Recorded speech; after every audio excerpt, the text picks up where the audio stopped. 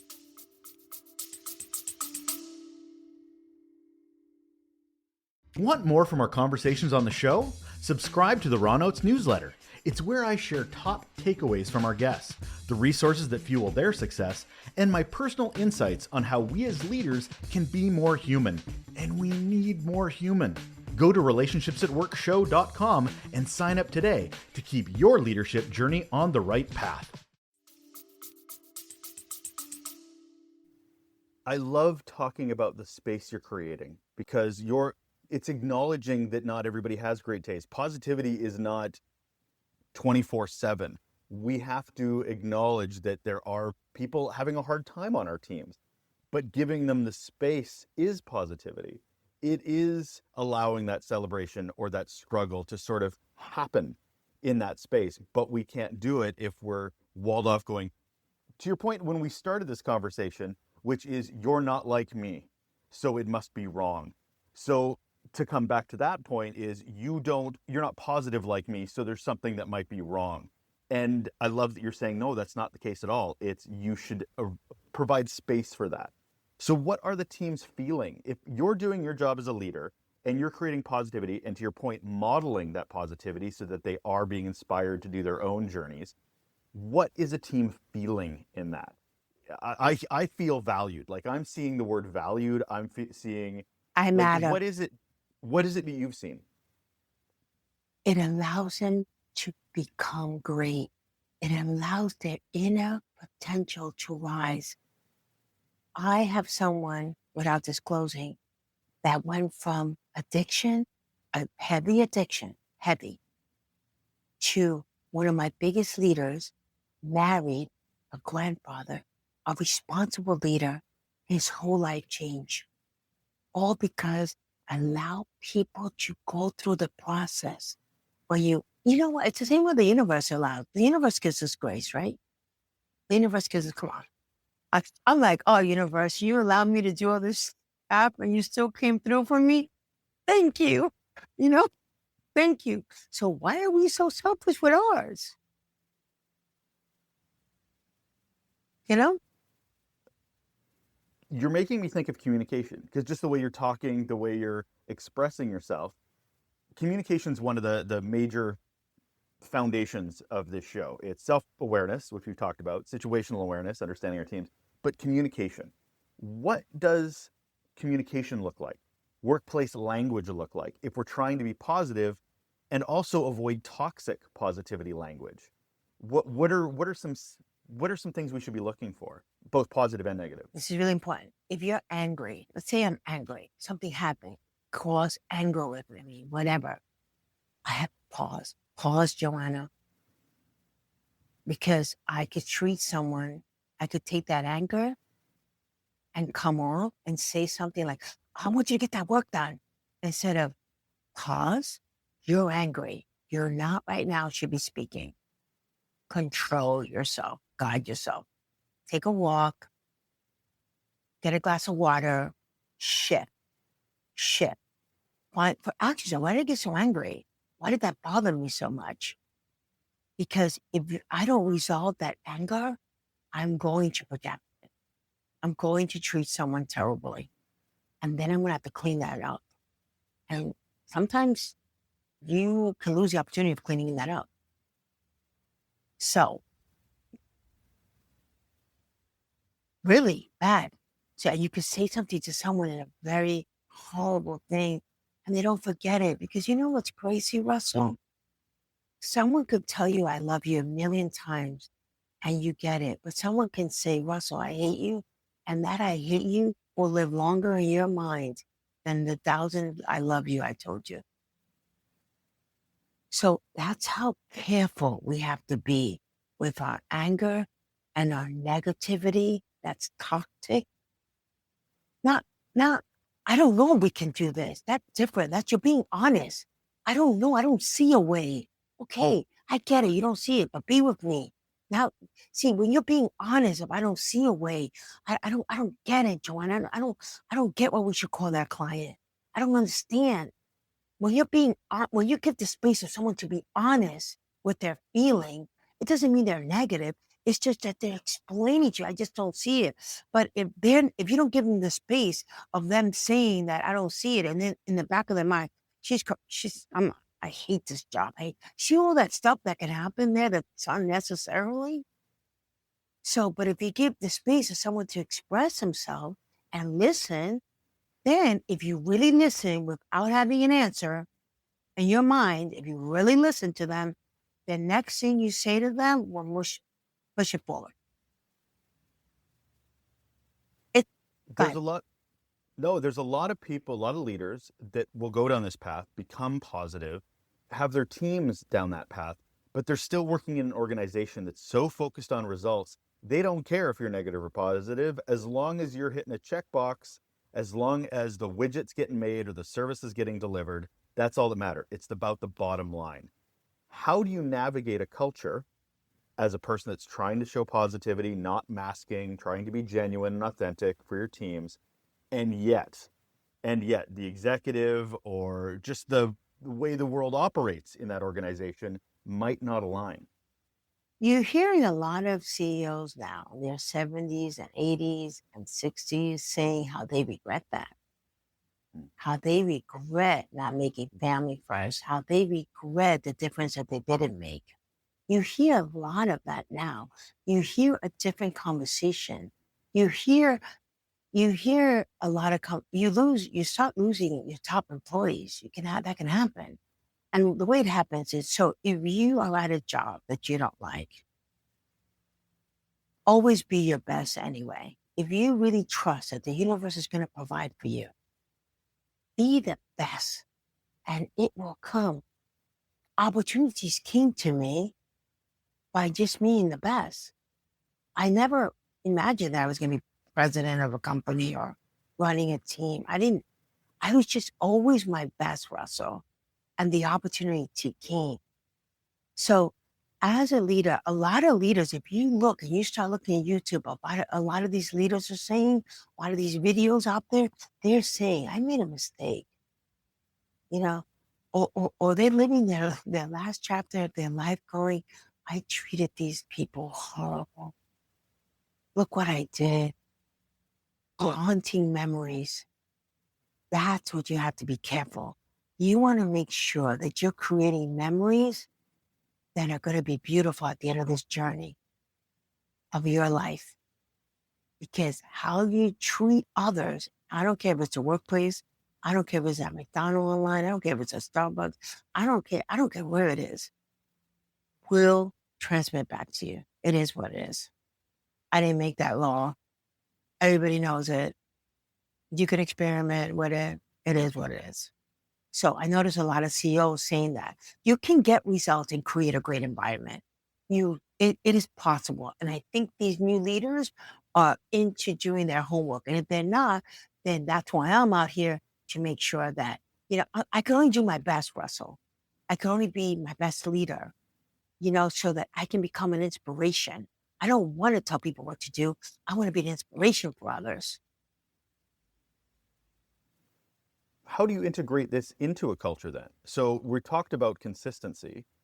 How do you see an organization, maybe it's a pie in the sky, maybe it's something you've seen, where maybe it's recognition programs. Like, how do you support positivity within the workplace to perpetuate it and to not get into the performative side of it and to actually genuine hope and positivity? Bringing in speakers. I think it's important. I love when they do events. I love when they do family events. I love when they do, like, really look at different things, look at different companies, see what they're doing, see what they're doing. What programs do they have? What programs do they have for people? People love, listen, what's beautiful about life, I love companies. Companies create environments for people to have structure and to come in and be a community. How great is that? Right? That's wonderful. People that are lonely and no place to go and just get up in the morning and have no structure, that can cause a lot of not, you know what I mean? Like having companies, it's a beautiful thing. So if we're gonna have a company, let's create a company that has an environment that is causing that we're getting the results. Everybody knows we're here to get the result. So how are we gonna get the result? Have a box, employee suggestions, you know, things that people that not confidential, that go to the leaders, that employees can write down suggestions of what would make the environment a better workplace. Like, start being on discovery, go into the discovery of how to create the result. And you'll even create bigger results. The result or bigger in the work environment and having people be joyful of coming to work. You're not always going to be, I know you can have your best opportunity, your best career. There are days you're like, oh, but the thing is, to create a career where the majority of the time you are so grateful and so happy to have it. That How do you know it's, sorry, I was just going to say, how do you know it's working? So I love the idea of bringing in a community. I love the idea of connecting it beyond the workplace because there's no such thing as work-life balance. It's just life. It's your existence. How do you know this is working, Johanna? Like you're trying to move the needle on maybe a less than positive environment. You're implementing these policies and introducing new connections. If we're trying to be consistent, how do we move the needle? Is this something that's measurable? you'll see it. You'll see it little by little. Remember, no expectation. So whatever you Right, do, right. no expectation. Because when you have expectation, you don't get to see what's working because you want to see it only come about your way. When you have no hows or no expectation, you're more open to seeing the results. No expectation at all. So you just have to and do your homework. Like, okay, wow, suggestion box. This is good. We'll try this. This came out great. Oh, that speaker that we brought in, wow, she really gave a great speech. Everyone was really happy for, I saw it in their faces. I saw the results. Maybe we want to do this next month. Let's do an outing. Let's do a dinner for the leaders. Let's show appreciation. That is what you said, appreciation. 100% appreciate. Because what happens is you don't want to be the leader that takes home all the money and then you go home to your family and then everybody else is suffering. That's not what you want to create. It's not going to, at the end of the day, it's going to fall apart. That's not what you're here to do. You're here to create a win for yourself and others. And that's where you always have to make sure that what outcome do you want? Make sure you know your outcome and then go about step by step. Doesn't have to all happen at once. That's the key. Let it happen. Create structure, discipline. So I love wrapping up my conversations. Thank you so much for this, Johanna, with the actionable question. So somebody listening to this is going, okay, I hear you, Johanna. I hear what you're saying about positivity. I know I need to move in this direction. What do I do tomorrow? What is the baby step that at least starts me down the path of getting this right? What would you recommend to that person? Can I talk about my book? You can, but buying a book isn't, absolutely you can, but buying a book obviously isn't, No, you're not I reading it don't want to do tomorrow. that. I don't, 'cause I'm not, yeah, no, because I Yeah, want to be respectful. You could cut this off of because course. No, go ahead. no, Russell. The most important thing to me is that I make a difference. That's the most important thing to me. So what you do is make a list of what's working and what's not working. Okay? Have an honest audit of self. Honesty. What am I not happy with? What am I happy with? And let's take a look. I'm going to keep what's working, and what's not working, I'm going to tackle them one by one. One by one. If my health is not working, then what am I going to do? Maybe I'll just start with my breakfast. Something small. I'm going to change that because that's not working. That's just not working. What I'm doing in the morning, what I'm intaking, it's having a bad effect in my lunchtime. You know what I mean? If that's it, wait, it's my mindset. I'm a negative. I wake up, I meet the household negative. I'm angry. I'm yelling. Why don't I change that? Why don't I wake up like this? I'm going to wake up and I'm going to look in the mirror, and when I'm brushing my teeth, and I'm going to tell myself 3 things I'm grateful for. And when I'm at that mirror, when I'm done with those 3 things, I'm going to tell myself I love myself. Because you know what? I love myself when I'm willing to look at it. When I love the fact that I'm willing to look at it and I'm willing to make a change. So I'm proud of myself. Stop right there. No big deal. That's it. In my office, I'm going to get rid of everything. If it's an office environment or wherever it is, or my classroom or wherever it is, wherever you're spending time in, I'm going to look around and I'm going to get rid of everything. I'm going to declutter the negativity. I'm going to declutter things that make me sad. I'm going to declutter things that makes me angry. I'm going to clean out my office space or my workspace. I'm doing that. Little by little, I'm going to tackle this list. And let's be perfectly honest, Johanna, there's this book called Everything is Perfect that has 100 positive affirmations that may be able to help you down that. But you're not reading it all tomorrow, but it is a good way to start. You're not doing 100 in a day, but you have to start somewhere. Mm-hmm. Thank you so much. This is Johanna Laurent. She is a speaker, entrepreneur, and founder of Positive Phrases. She also has the book that I just mentioned, which is Everything is Perfect, a collection of 100 positive affirmations to cultivate a joyful, mindful, and positive life, the perfect gift for self-care, positivity, and every day. Thank you so much for being here, Johanna. You're welcome. Thank you. And we bring it to a close for another episode of Relationships at Work, the leadership podcast helping you build workplace connection, improve culture, and avoid blind spots. I'm Russell. Again, thank you so much for taking the time out of your very busy day. So busy. We as leaders get pulled into so many different directions, and then we're asked to lead.